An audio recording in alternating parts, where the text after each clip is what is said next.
Hey, welcome everybody, and welcome to the Business Spotlight series. I'm Rick Plasket, a certified and business leadership coach in Ohio, and I service all of the Midwest. Today, my guest is Mike Gray, and he is the owner of Gray Matter Exchange.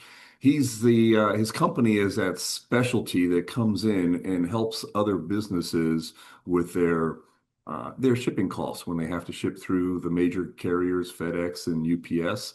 And his company just makes that piece that everybody wants to tuck in a corner and not really pay attention to. Well, he comes in and he helps those businesses save you money. Today, we're going to talk to him about some of his challenges, some of his best practices, and share a peek into what it's really like to run that business and build it to where he wants it to be into the future. If this is your first time on the channel, please be sure to like and subscribe it so you can see future channels and future opportunities when I do other interviews. Mike, welcome and thank you for being here today. Hey Rick, thanks for having me. It's great to be here. Super. Hey, let's get started and give the audience a little bit of your background. If you'd give us a brief overview of how you got here, why Gray Matter Exchange, and a little bit about what Gray Matter Exchange is. All right, thanks. Yeah, since we're doing this a podcast, the timing is always different, but it is about to be March Madness, so I got to start that I came from Michigan State, where I was Izzo's were Mr. March there. So it's great to be that, and I bring the Spartan will into my projects all the time. So I've started in Michigan, been here, born and raised my whole life, and done a lot of different companies. And started out with a company called Airborne Express, which some old people might remember, but got bought out by DHL. So it's kind of a DHL company, and that's where I got my first taste of just processes and businesses, just like anybody else out of college. But man, I learned a lot of inside secrets to what they did and how we could do things for people, how they're spending money and how they're wasting money and where they're getting taken advantage of by companies. So I moved on from there into a lot of other automotive companies and ran supply chain and operations and did Toyota production lean systems. And that's where I kind of got my love and passion for elimination of waste and that kind of stuff. So that's where I came through my career.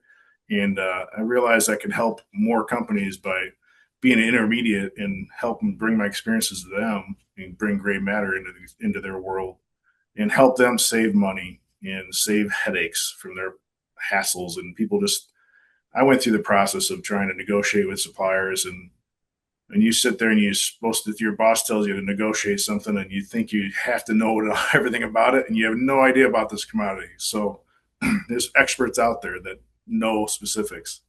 And so that's where we started getting into how can I help bring my expertise and sell it to other companies and use it as a service to help them and get rid of their waste and meet a lot of different businesses and different commodities, different experiences, different products. It's really interesting. Super, super, super. So for the audience, give us a little bit of background on your ownership structure. Are you the sole owner or do you have outside investors? No, sole ownership. Still kind of a small business, right? We got about 15 people that kind of work, full time, part time, service people. We outsource people just like companies do with us. So, Mhm. and we're all over the country because it doesn't need to be anywhere specific except for just trying to really meet people in person sometimes, right? Super, super. What's your specific role that you take in the company right now? Right. So I'm the head of the company. I run it as a CEO, but I usually run most of the sales, and I have the technical people do a lot of the background aspects, and then more strategy on what things to do. So we're adding more services, like you said. We audit and get recoveries and negotiate contracts for freight carriers. Mhm. And we do it all automatically with a software in the background, so no one changes their processes. So we take care of that. So we got that going. Now we're trying to expand into other similar commodities like that other people use. That's not their core business. So that's my Su- development of new processes and that kind of stuff is the main goal right now. Super, super, super. So, like many other businesses and business owners, you wear many, many hats and you switch those hats. Yes. On an average week, and this is just a feeling question, what percentage are you working in the business doing that work, and what percentage are you focusing on that growing the business, the strategic and the planning side? How would you Hmm. break that percentage down? Yeah, I'd say maybe probably too much right now. I'm working on the business too much, but doing a lot of sales, probably about 40% working into the systems and helping develop some new people I've just brought on and trying to get them to take more of those customer ownership questions over. And then really been working a lot more on the development of new systems right now. So that's really what we're focusing on. It's going to take the next 4 to 6 months probably to develop a few more things to come out. But it's really exciting time, actually, at the same time. Super, super. In that, in developing your new processes and your new products for the customer, who are your key customers? What would be your next five customers that you want to add? What's that best profile look like?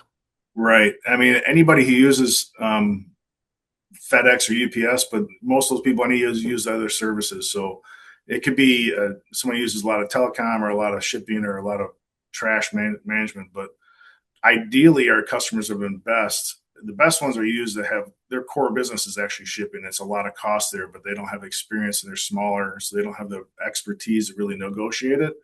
The bigger companies has expertise in there, but shipping and waste management and telecom is not their core business, so they ignore it. So those are actually good companies to have. I used to work for a fastener company, and their spend is mostly steel to make fasteners, and 80% of their spend is with two or three suppliers. So that's all they focus on. That made or break the company. And I'm not here to help make or break someone's company. I'm just here to bring back cash flow, and there's 20% they're not looking at. So we're going to take that look at and help them grab money from there, savings from there, and help some crazy issues they might have, kind of thing. We're there to support them on that. Super, super. In the area of marketing, what's working for you in marketing and what strategies are you using to find those next new customers? That's a great question.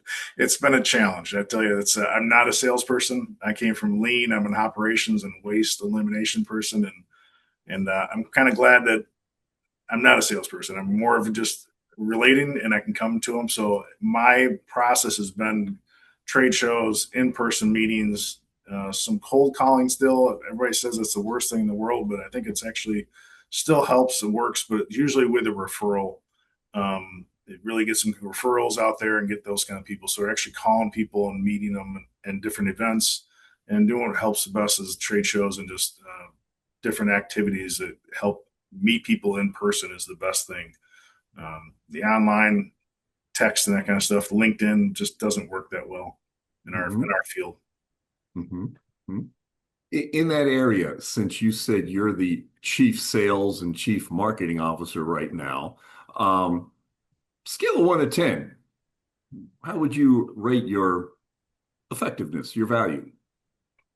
I think salespeople would think I'm like lower 3, 4, but the people that work with us love it, and I think so. I'm pretty effective in that aspect. And the customers I have we're off the charts, really. I mean, we do so much free service for them. We're basically an employee for them on the part time side, off to the side that they don't pay anything to. So Hmm. we get to go in there and help them. They call for different services, and we're very reactive right away when someone calls. So there's a lot of people to touch base with. So we respond very fast, and I think that's the best aspect of it. And I think it's just a personal thing. Our age, you still have the old school of talking to people and shaking their hand, not hiding behind the internet and emails and stuff like that. So it makes it a lot That's more right. beneficial in that way. That's right. Here's a fun one, okay? I'm just asking your evaluation on this, not any hard numbers and facts. But if we were to take your number that you evaluated yourself at on sales and marketing and improve it 1 or 2 points, just 1 or 2, not all the way up Yeah. to a 10, but 1 or 2 points, what's a dollar sign that you would put on that for top end revenue for that improvement? Hmm. I mean, it could be. It's in our business. It's interesting because it could be tens of millions of dollars, really. Just because some people spend so much money on it and they don't pay attention at all. And we still help the small guys, so we still go to small companies. Startups are fun to deal with. They're not real profitable for us. They don't really make us any money, but they're fun to deal with. So the problem I've had with marketing and that kind of stuff is we go through the whole process of sales without knowing if the person's paying for FedEx and UPS or not. And sometimes it's their supplier or customers pay for it. So you go through the whole process of it, and they only spend 50 grand. Okay, well, we still like to meet them, help them when we can. It's a lot of at that aspect is software and automated generated. But Hmm. the benefit we have is people change jobs all the time. So we're happy to make the relationship, and either they introduce us, they refer us to someone else, or they move on and they call us right away. So it's still a benefit in the long run, but it can be very That's any kind of improvement is really helpful. And there's so much money spent in these commodities, it's people don't realize it. and Mike, you hit on a key point there, and this is something that I coach my clients on all the time. Is your key people in logistics, your point of contact and every single customer. Likely is if you call on that same person 2 years from now, you've really found that unicorn, okay? Yeah, And that's where the constant contact, because those people do change, and the one person that you dealt with and closed the deal with isn't there 6 months from now. right. Do you run with a CRM? Do you have a process or a system that controls and manages that and gives you reminders of, hey, this is the next step? We don't actually have one. We've looked at it a few times. I do use LinkedIn for that version. I do see that so and so left the company, started a new job. Oh, awesome. Let's get in contact back with that person. Plus, I need to find out who I need to talk to at the old company now because they just changed jobs and not everybody's thinking about us when they leave. So we do use that aspect, and we have everybody flagged and kind of tracking a little bit, not to be too the big brother there, but just that's what LinkedIn's for, is you figure out where people are nowadays. So, Hmm. Hmm. Yeah. Again, as you grow, if you wanted to go 10x, you wanted $10 million, mhm. going back to what you said, 80/20 principle is I don't recommend or I don't support or I don't endorse any particular CRM. But Okay. having something that is like the dashboard on your car, something Yes. that is giving you a report every time you turn it on, is far superior to you having to go into the system, find the Mhm. problem, For figure sure. out how you're going to solve the problem, and then go solve the problem. That's a huge amount of marketing and sales human energy, as opposed to having something that can give you the dashboard, just like the dashboard of your car that says every single Right. morning, hey, here's the first three things that you said were important, and this is what we're tracking. Yeah, I actually related to someone that works in one of the big companies for those systems. So when they watch this, they might say, "What the heck? Why aren't you using it?" But I do. They do work well, and we probably need to get there sooner than later. Okay. Okay. All right. Super. What is the next? Tell me a little bit more and dive deeper into going forward. Okay? You had mentioned some new areas you wanted to take what you're Mhm. doing in logistics and expand that into new areas. Elaborate on that a little bit for me. Yeah, we've actually coordinated with a couple other people that are just like us that do some of the same systems, because I don't know the ins and outs of oil and waste management, those kind of things. But we have brought it into telecom. There's an amazing amount of waste in telecom, and in all those other services that people just don't think about. Uniforms, the Cintas kind of brands, those kind of things. There's just so much stuff that people spend every day on, and there's easy examples of it. Just like telecom, you're paying for someone's phone for years. You have so many phone lines that aren't being used anymore. Or the biggest problem that people have for all these kinds of services is their businesses scale, and they forget to go look at scaling those services for that. So we've had people where they've scaled down and they're still paying uniforms for Cintas, and it's thousands of dollars, and none of those people are here anymore. And then they didn't process it right, so now they actually owe more money than they thought they even had to pay, because they had to pay off all the stuff. So it's just in the contracts. Those are the things we get into, is those kind of things for all those aspects. So any kind of service and stuff that's on the low end of what you really need to focus on. We want you to focus on your core business. We want those customers growing so we grow as well with them. So that's our goal, is to help the company grow somehow. And if we can take some pains and focus off of the stuff that just takes up your time, then that's what our goal is to do. Mike, I'm envisioning this image of your company working with other larger companies. Is one of your introduction lines, or maybe even as far as a guarantee of, hey, we will be free to you in the savings that we find? It sounds like that's what you really do, is Yeah, you we come in really and for do. whatever you are charging, you're guaranteeing X number more returns Mhm. from just the savings that you find.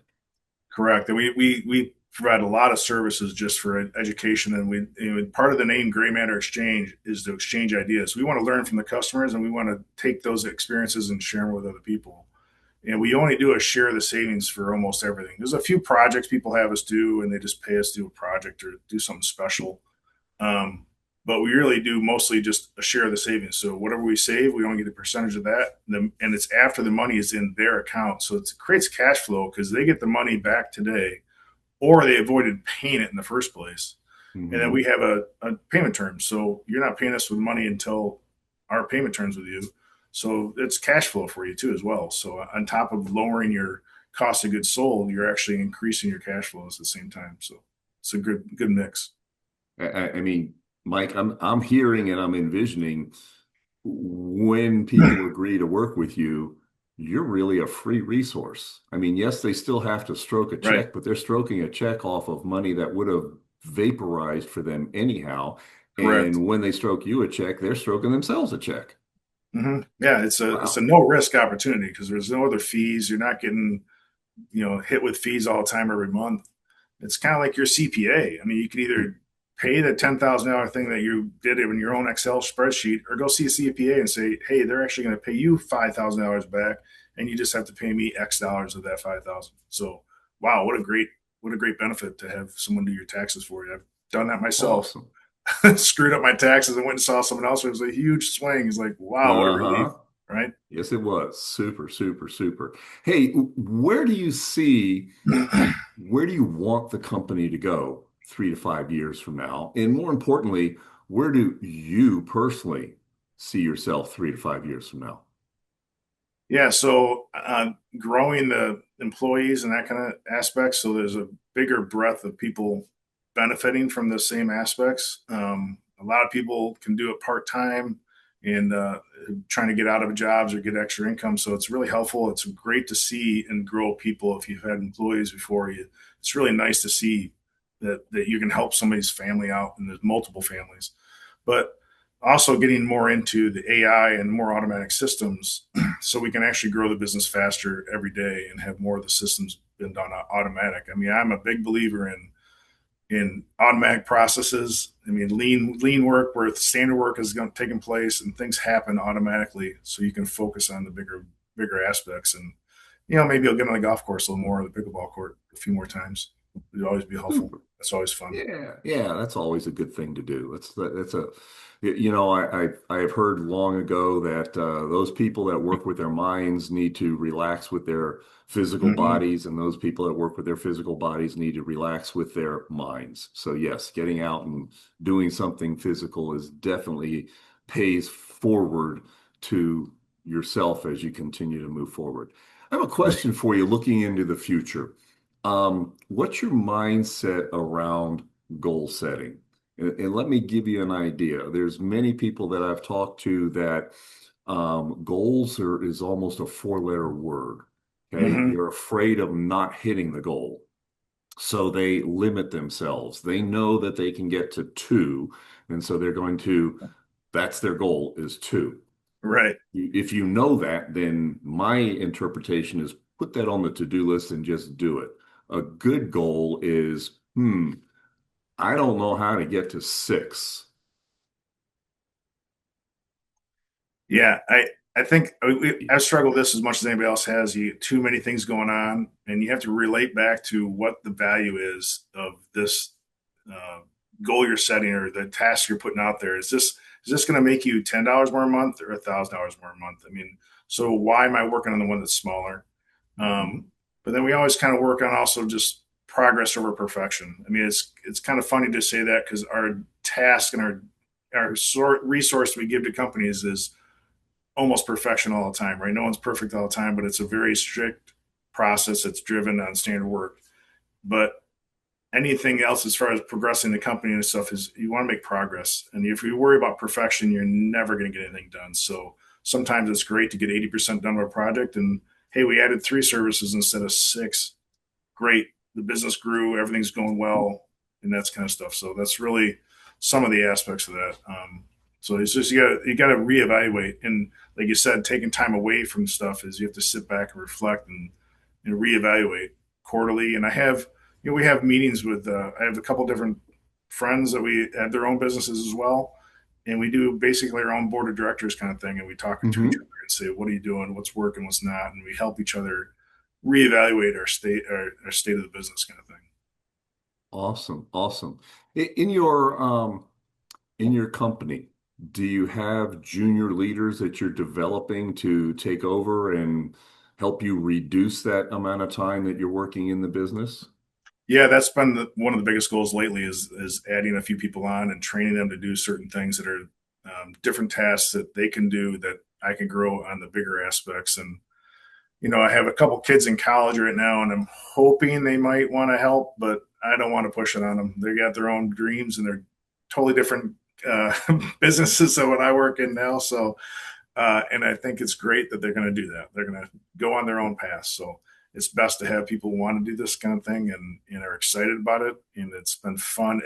One of the things I love teaching. Uh, I've always been a lean implementer, and it's fun to show people the benefits and have their eyes open up when they see, and when they get their aspects, different learning new aspects of the business. It's fun to see them grow. So. Mhm. Yeah. Yeah, it's interesting. I have a rather unique segment of my client base is focused on succession, whether it's the senior Mhm. developing the junior or the junior wanting to take over. Right. And it's very, very interesting. A couple of my clients, when they first introduce it to their kids, hey, would you like to take over the company someday? Let's talk about that. And Mhm. they kick and scream and go, Dad, I thought you loved me. What do you mean take over this business? And Yeah. it's only then do they realize that for decades, they were coming home every Right. night complaining about stuff in the business and just setting a horror story that they now said, Here, you want a birthday present? I'll give you the business. And their kids look at that as, no, that is, a soup sandwich that I don't want Yeah. anything part of. And it is scary. It is, Yeah. it's the different generation and looking at it through different eyes. You have to recognize that kids today, kids the entire time. Our American education system is 100% designed to create good employees. Right. Nowhere in there's very, very, very few classes and very few institutions that will teach anything on being an entrepreneur and being a business owner. Right. They'll have some sales classes, they'll have some marketing classes, but they don't have anything that says, hey, here's you owning your own business. And I know I was a corporate refugee, and it's a very huge reprogramming of the way that you have to think. Yeah, I don't believe. I mean, there's a lot of companies I've seen where they bring their families in and they just destroy the family. So I respect when someone says that my family's not going to work here, and I want them to do their own thing and have do something they love to do, which has always been the said thing to say. But when I grew up, I didn't even have much vision of it. I just came out, went into the local automotive business around here, and started working. That was what you're supposed to do: go to work. And it wasn't about developing something for your own or finding a passion you really wanted to do. You get into a business that pays well and you make some money and you save money and you move on. So I'm encouraging my kids to do what they are passionate about right now. And if it doesn't work out, change your passion, find something else. But and I'll help them. get through there. But that's the fun part, to see them grow and find the interest they have. So, and not Yeah. get stuck in something you hate, right? So, Super, super, super. Hey, listen, we have certainly covered an awful lot of ground today in our conversation. And for those of you watching, I highly encourage you to save this and come back and listen to Mike several times because he's shared a number of great nuggets. And I know I'm going to have to come back just to continue my list here because I know I've missed a couple. Please save it, come back and take a look at it again. Before we wrap up, I want to head into a section that I like to finish with. It's really, for me anyhow, it's fun. It's rapid fire questions. all And right. what I'm looking for is just top of your mind. You ready for these? Yeah, let's go. All right. Hey, Mike, what's your key to success? I'd say persistence and transparency with other people, trying to figure out what's going on and show them tell them what I'm actually thinking, and help ask for questions, and ask for help, basically. Super. Listen, you have shared an awful lot of advice for business owners, but what's another piece of advice that you would give to a business owner today? Well, related to us, I'd say, focus on your core business and let someone else take care of the rest of the little hanging low hanging fruit on the side. So, but focus on Great. the core business and make sure you're staying alive so you can focus on future. Yep. It's like mowing your grass. I can buy Mm-hmm. a very expensive lawnmower or I can pay somebody to do it. It's going to get the Yeah. same results. How did we get there? 100%. Super. Hey, Mike, what's a book that you're reading now or that you've read recently that you would recommend to somebody? Yeah, I'm not reading many books lately. I should, but I'm kind of focused on so many different technical things. But I'd say back in the day, the Toyota way, or even a better old classic, is the goal. I know people out there laughing right now, but it helps you change your mind a little bit. And it's not a textbook; it's more of a storyline book. So it's really Hmm. fun to read and talk about with coworkers. Great. If there was one area of your business that you could improve overnight and come in Monday morning and that area is exactly what you want it to be and what you envision it to be, what would that area be? Yeah, I still need to work on automating stuff. I mean, there's so many emails, so many tasks that just feel like we have to do. And how can I eliminate some of those tasks and automate some things? If you could just get some of that stuff automated. I mean, I have all my bills paid automatically and that kind of stuff. But then you get into business and you get too into it sometimes, and you don't take the time to make it automated. But Yeah, and having the mindset of I don't have time to put together this system mhm. is the flip side of that record is, hey, if I invest the time now once, Yeah, then it will work for me forever, as opposed to having to continue to go back and do it because I didn't put together a system or a process that somebody else can do instead of me. right. Yeah, 100%. Hey, before we get to the last question of the day, if there's somebody watching this and wants to get in touch with you, Mike, either to pick your brains about something that you've shared Mhm. today or to become your next best customer, what's their Right. best way of getting in touch with you? I mean, service at graymatterexchange.com is an easy email. It's a little long, working on changing that a little bit, but that's the thing. And then our website's the same, uh, www.graymatterexchange.com. And I'm on LinkedIn. I'm all over the place. But Super, super. Hey, last question of the day. What do you find most inspiring? I mean, currently, my kids are in the age of 20 to 22, and they're kind of just growing. That's super exciting to see them grow into adults and have real conversations with them. That's really fun. And the other side would be just meeting people who are not into AI, not into AI, not into the internet and their phone and their face, and actually shake your hand and actually have conversations and put the phone down. It's just a really fun time to have those kinds of sign on the weekends and have people over and go out and meet people that just to talk, right? To have real Super. relationships we had back in the old days. Yeah. Now I sound Hey, old. I absolutely feel for you with kids that are now young adults.